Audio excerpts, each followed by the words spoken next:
আরে এগুলো কি বলো তো, লতি এগুলো। একটু চিংড়ি মাছ দিয়ে মাখা মাখা করে একটু দাও। দেখো কত সুন্দর সুন্দর লতি নিয়ে এসেছি, দেখো মোটা মোটা। ভালো ভালো বললেই তো হয়। প্রথমে লতিটাকে বেছে নেব।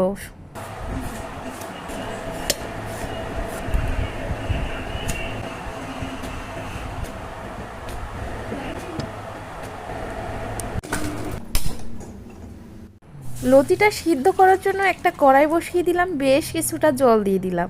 জলের মধ্যে এক টুকরা লেবু চিপে দিলাম, কচুলতিটা দিয়ে একটু ফুটিয়ে নামিয়ে নেব। তো আমি কিছুটা হলুদও দিয়ে দিয়েছিলাম। এবার চলো চিংড়ি মাছটাকে ভেজে নিই।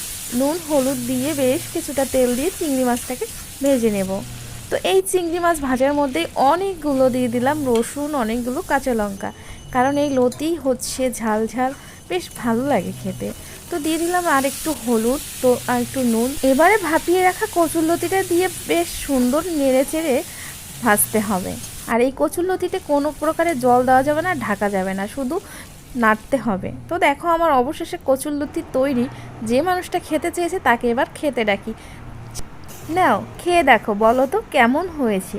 এবার রিভিউটা দেওয়ার তোমার পালা।